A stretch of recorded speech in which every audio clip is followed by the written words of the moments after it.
Part 2 की शुरुआत वहीं से होती है जहाँ पिछला पार्ट खत्म हुआ था। रात तक जब हेइन नहीं आती तो ह्योनवो अपने ऑफिस चला जाता है जहाँ वो अपने डिवोर्स पेपर्स को तैयार करता है और वो देख ही रहा था तभी उसे फोन पर हेइन का मैसेज आता है जिसमें उसने ह्योनवो को फैमिली रूम में आने के लिए कहा था, जिसे देख ह्योनवो को बिल्कुल भी अच्छा नहीं लगता। पर फिर भी वो हेइन के घर चला आता है जहाँ हमें पता चलता है कि ह्योनवो तो घर जमाई बनकर ही होंग फैमिली में रहता है। उसके बाद हम मिलते हैं हेइन के फैमिली मेंबर से। इसमें है क्वीन ग्रुप के चेयरमैन मिस्टर होंग, चेयरमैन का बेटा बॉमजुन जो कि हेइन के डैड हैं, हेइन की मॉम स्योनहा, हेइन का एक भाई है सुचियोल जिसकी वाइफ है दाहाई, ग्रैंडपा की एक गर्लफ्रेंड भी है जिनका नाम है स्योली, हेइन की एक आंट है जिनका नाम है बॉमजा जो फिलहाल तो जेल में है, जिनके बारे में हमें आगे पता चलेगा। ह्योनवो के लेट आने की वजह से हेइन की मॉम उसे कुछ बातें सुनाती है तो ह्योनवो ने सॉरी कहता है। सुचियोल था क्वीन मार्ट का सीईओ जहाँ उसने कुछ गड़बड़ी कर दी थी तो वो ह्योनवो को मैटर क्लियर अप करने के लिए कहता है। ह्योनवो उसे कहता है कि क्वीन मार्ट की प्रॉब्लम सॉल्व करना मेरा काम नहीं है, पर सुचियोल कहता है कि मेरे लॉयर से ये काम नहीं होगा, इसलिए तुम्हें ये करना पड़ेगा। क्या तुम्हें कोई प्रॉब्लम है? ह्योनवो इससे पहले कुछ कहने जाए हेइन की मॉम उसे कह देती है कि हाँ कहने में कितनी दिक्कत होती है तुम्हें। अब ह्योनवो और क्या कहता वो हाँ कह देता है, जिससे हमें समझ आता है कि हेइन की पूरी फैमिली उस पर हुक्म चलाती है, पर हेइन उसके लिए स्टैंड नहीं लेती। देन हेइन की मॉम उन दोनों से कहती है कि हम लोग चाहते हैं कि तुम दोनों बेबी प्लानिंग शुरू करो जिससे पब्लिक तुम दोनों के बारे में गॉसिप करना बंद करे, और बच्चे के आने के बाद ह्योनवो तुम 2 साल के लिए बॉस्टन जाओगे अपना एमबीए डिग्री कंप्लीट करने के लिए। इस पे ह्योनवो कहता है कि मैंने कहा है ना मुझे एमबीए करने में कोई इंटरेस्ट नहीं है। इस पर हेइन की मॉम कहती है कि और मैंने भी कहा था कि तुम क्या करोगे और क्या नहीं ये डिसाइड तुम्हें करने की जरूरत नहीं है। अब उनकी बहस को देखते हुए इनके डैड कहते हैं कि मैं सुबिन से मई महीने में मिलना चाहूंगा। जो सुन सब लोग पूछते हैं कि ये सुबिन कौन है। इस पर हेइन के डैड बताते हैं कि मेरी ग्रैंड डॉटर यानी हेइन और ह्योनवो की बेटी होंग सुबिन। जो सुन ह्योनवो पूछता है कि होंग सुबिन क्यों, बेक सुबिन क्यों नहीं। जो सुन हेइन के डैड उससे कहते हैं कि क्या तुम नहीं चाहते कि मेरी ग्रैंड डॉटर को उसकी मॉम का सरनेम मिले, हमें ये पैट्रियार्चल सिस्टम को फॉलो करने की जरूरत नहीं है, पापा का सरनेम यूज करना काफी ओल्ड फैशन है। ये सब सुन ह्योनवो अब उन्हें क्या ही कहता, चुपचाप उनकी बातें सुन लेता है। इस पर भी हेइन ह्योनवो के सपोर्ट में कुछ भी नहीं कहती, जिससे ह्योनवो उससे काफी डिसअपॉइंट होता है। इसीलिए अपने रूम में जाते हुए ह्योनवो हेइन को रोकते हुए कहता है कि हमें बात करनी होगी। हेइन कहती हाँ बोलो। ह्योनवो कहता है कि क्या हमें बेबी प्लानिंग करना चाहिए हमारे बीच जो कुछ भी चल रहा है इसके बावजूद भी, और मुझे अकेले अब्रॉड भी जाना पड़ेगा। हेइन कहती हाँ इसमें क्या हुआ, अच्छी तो बात है, कहीं तुम ये तो नहीं चाहती कि मैं भी तुम्हारे साथ अब्रॉड चलूं। ह्योनवो कहता है बिल्कुल नहीं। हेइन कहती हाँ तो बस अपने हिस्से का काम करो फिर अब्रॉड चले जाना, हमारे बच्चे का ध्यान रखने के लिए हम किसी और को हायर कर लेंगे, सिंपल और अच्छा आइडिया तो है। जिसने ह्योनवो कहता है कि क्या तुम थोड़ी सी भी सीरियस हो, तुम सच में बच्चा चाहती हो। हेइन कहती हाँ अगर जरूरत पड़ी तो। ये सब सुन ह्योनवो को तो और ज्यादा गुस्सा आ रहा था, वो कुछ कहने जाता है इससे पहले हेइन को एक कॉल आ जाता है। इसमें वो अपने और ह्योनवो के बारे में एक अच्छा सा आर्टिकल पब्लिश करने को कहती है, स्पेशली ह्योनवो के बारे में अच्छे से लिखने के लिए कहती है कि वो सियोल नेशनल यूनिवर्सिटी से पढ़ा है जहाँ की लॉ स्कूल का वो बेस्ट लॉयर है। ये बात अगेन ह्योनवो को पसंद नहीं आती तो वो उसे कहता है कि तुम ये इंटरव्यूज करना बंद करो, मैं इन इंटरव्यूज से थक चुका हूँ, अगर तुम्हें इतना ही इंटरव्यू देने का मन करता है तो अकेले करो। हेइन कहती है अकेले कैसे करूँ, हमारी शादी के बारे में ही सारे इंटरव्यूज होते हैं। तो ह्योनवो कहता है कि तुम खुद उन्हें मेरे बारे में सब बता देना, जो मन में आएगा बता देना, हम दोनों कितना प्यार करते हैं एक दूसरे से, हैप्पीली मैरिड हैं, वैसे भी तो सब झूठ है क्या फर्क पड़ता है। ये बोलकर वो गुस्से में घर से निकल जाता है और हेइन बस चुपचाप खड़ी रहती है। अभी उसे फिर से कॉल आता है, इसमें हेइन कहती है कि उनके कौन से फोटोज को पब्लिश करना है वो मैं तुम्हें बताऊंगी। इधर ह्योनवो तो गुस्से में चलकर ही घर से बाहर निकल जाता है। इधर हेइन का भाई सुचियोल गार्डन में घूम रहा था, तभी हेइन आकर उसे खींचकर एक टपली मारती है। सुचियोल पूछता है कि तुम मुझे मार क्यों रही हो। हेइन कहती है कि तुम्हारी हिम्मत कैसे हुई मेरे हस्बैंड को ऑर्डर करने की। ये बोलकर उसे मारने के लिए उसकी ओर बढ़ने लगती है। वहीं सुचियोल तो डर के मारे पीछे भागने लगता है, तो हेइन उसकी थोड़ी पिटाई कर देती है, उससे वार्न करती है कि फ्यूचर में ह्योनवो को कभी ऑर्डर देने के बारे में मत सोचना, या अगर कभी तुमने उसे डिसरेस्पेक्ट किया तो याद रखना मुझसे बुरा और कोई नहीं होगा। सुचियोल डर के मारे उसकी बात मान जाता है, तो हेइन यहाँ से जाने लगती है, जिसे देख सुचियोल कहता है कि तुम खुद तो उसे इतना बुली किया करती हो और मुझ पे गुस्सा उतार रही हो, तुम एक नंबर की साइकोपैथ हो। जो सुन हेइन रुक जाती है, पर उसके पीछे मुड़ने से पहले ही सुचियोल उसे सॉरी कहकर भाग जाता है। तो इधर हम ह्योनवो को देखते हैं जो अपने फ्रेंड यांग के साथ ड्रिंक करने के लिए बैठ गया था। यांग उसे समझाते हुए कहता है कि हम सब चाहते हैं कि तुम हेइन को डिवोर्स देने से पहले एक और बार अच्छे से सोच लो। ह्योनवो अपना सर नीचे किया हुआ था, जिसे देख यांग पूछता है कि क्या तुम रो रहे हो। ह्योनवो तो स्माइल करने लगता है और कहता है कि मैं जब ड्रिंक करता हूँ तो और ज्यादा क्यूट लगता हूँ, और उसने कहा था कि मेरी क्यूटनेस मेरी सबसे पावरफुल वेपन है। यांग पूछता है किसने कहा था।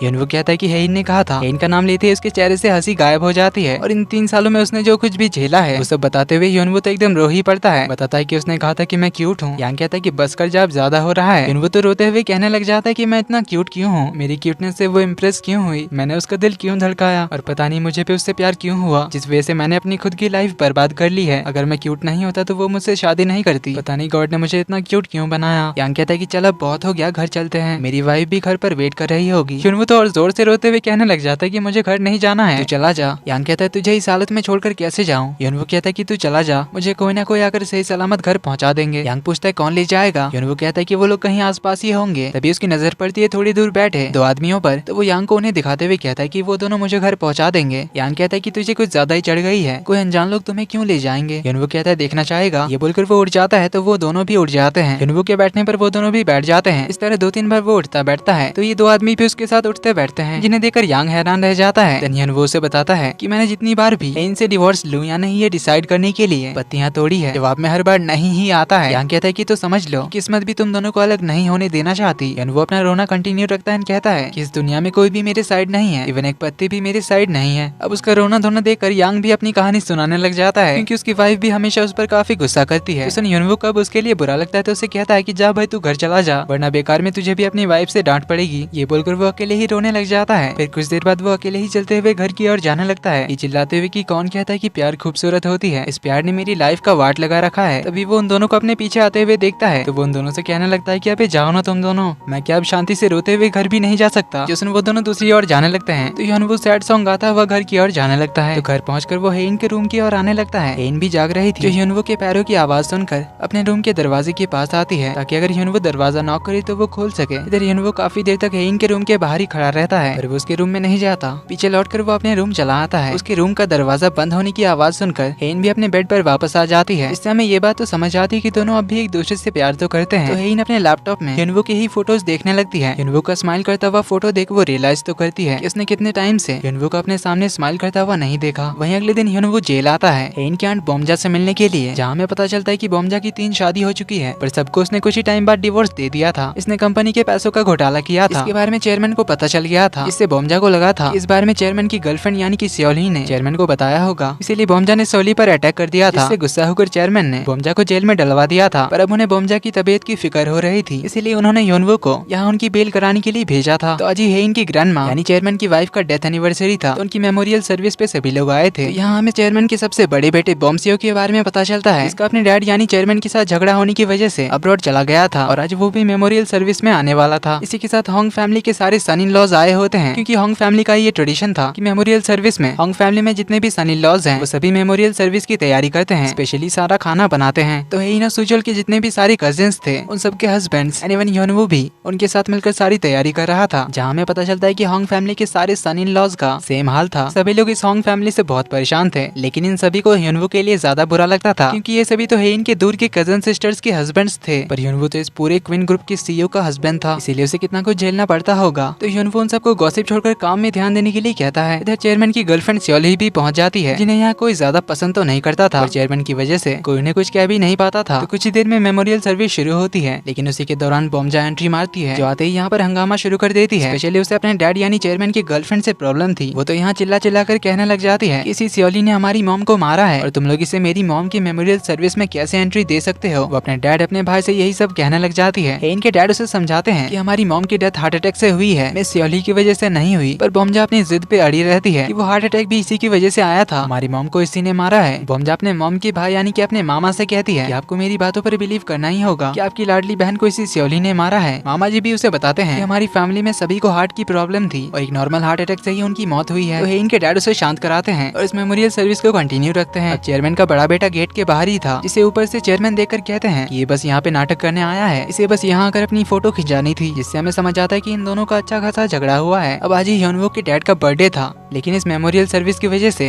होंग फैमिली के किसी भी दामाद को इस घर से बाहर जाने का अलाउड ही नहीं था, जिस वजह से यूनवू को यहीं पे रहना पड़ता है। डायरेक्टर जो करके कोई पुराना एम्प्लॉय था, जिन्होंने अचानक से रिजाइन कर दिया था। इनके डैड को उन पर डाउट था कि ऐसे अचानक से उनका रिजाइन करना काफी सस्पिशियस है, इसलिए वो यूनवू को उनके बारे में पता करने के लिए कहता है और कहता है कि अगर उसने किसी भी तरह से हमारी फैमिली को धोखा दिया है तो उसकी हालत बहुत बुरी होगी, क्योंकि मुझे धोखा देने वाले को मैं सिर्फ पनिशमेंट नहीं देता बल्कि उन्हें बर्बाद कर देता हूँ। यूनवू कहता है कि उन्होंने इतने सालों से आपकी कंपनी में काम किया है, उन्हें इतना बुरा ट्रीट करना अच्छा नहीं होगा। जोसन हेन के डैड जो गुस्से से उसे देखते हैं, यूनवू तो डर ही जाता है। डैड उसे कहते हैं कि इसके जरिए मैं एक एग्जांपल देना चाहता हूँ कि जो भी मेरे खिलाफ, मेरी फैमिली के खिलाफ, उसका हाल क्या होगा। जोसन यूनवू तो और ज्यादा डर जाता है, क्योंकि वो तो इनकी बेटी को डिवोर्स देने के बारे में सोच रहा था। तो अगर कहीं इन्हें इनको डिवोर्स देने के बारे में पता चला तो ये यूनवू की क्या हालत करेंगे। यही सब सोचकर यूनवू तो और ज्यादा डरने लग जाता है। और इसी के साथ पार्ट 2 का एंड यहीं पर होता है। तो अब यूनवू आगे क्या करेगा देखेंगे अगले पार्ट में। वीडियो पसंद आई तो वीडियो को लाइक कर देना, चैनल पर पहली बार आए तो do subscribe and hit the bell icon. जल्दी ही मिलते हैं अगले पार्ट में, तब तक के लिए take care and bye bye.